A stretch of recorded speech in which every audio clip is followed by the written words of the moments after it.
So we're done with progressive tenses. The next part, this next portion is perfect tenses. What does it mean when you say perfect tenses? It doesn't mean that like the tense can't make a mistake. It doesn't mean that it's flawless. But what we mean when we say perfect, I don't know if you can see it.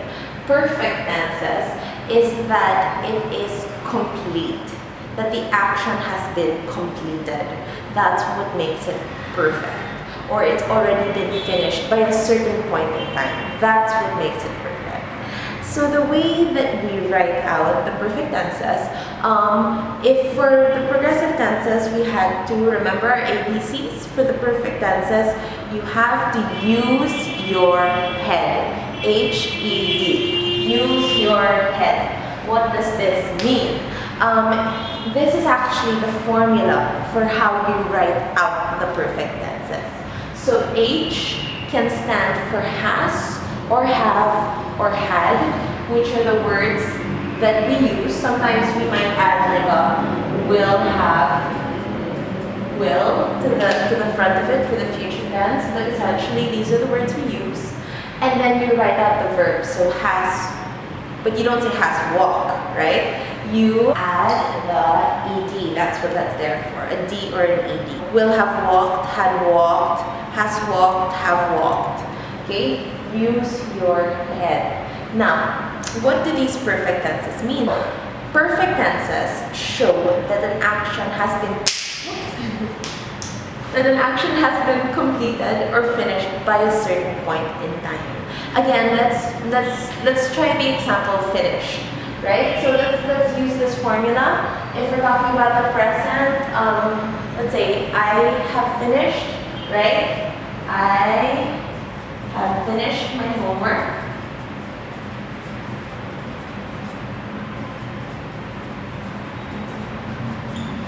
You are talking, so we use the head rule, have and finished.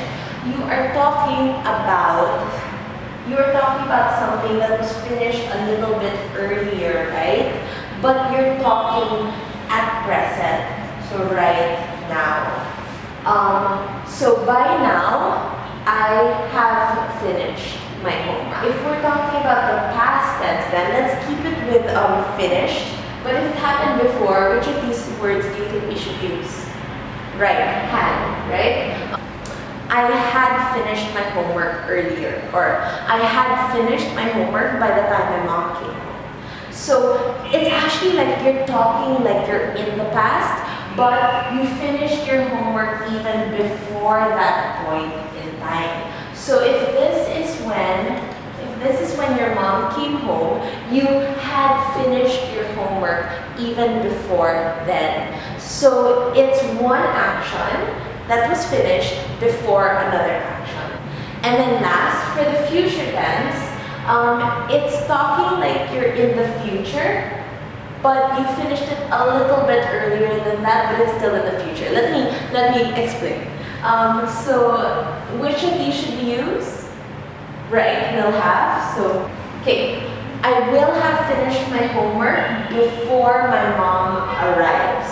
So you're talking like you're here in the future, and this is when your mom arrives, but you will have finished your homework earlier than that. Not quite here, and definitely not before. But by this time, you finish your homework, and this time your mom comes home or she arrives. Let's try it with a couple more examples. So for the past tense, we say, by the time we got there, they had left. So they left at an earlier point in time, and then you got there, right? Or he has walked 20 kilometers by now. So by now, he's already walked 20 kilometers. Or by 2020, so this would be 2020, I will have graduated. So you graduate here. You haven't graduated yet, but you will graduate here. And so by 2020, you will have graduated.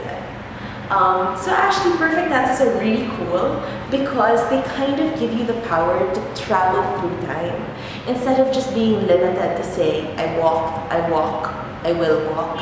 you have the ability to show, you know, like things that happened before, other things in the past and in the future. And I think that's really, really cool, and it's important when you're telling stories, when you're describing things. So it's very important to know the perfect tenses and also the progressive tenses. Let's practice together. So using the word verb, first you're gonna have to form, like what would the form take if it's a present perfect tense, if it's a past perfect tense, and a future perfect tense, and then write one sentence for each word. So give them a minute to do this, 2 minutes, and then call on learners to share their answers. And then, okay, now let's practice together. I'm going to show a couple of slides, and I'm going to give you 5 seconds to think of the correct form that the slide should take. That the verb should take, and then cold call like you did earlier. And then you can send them off in to practice on your own.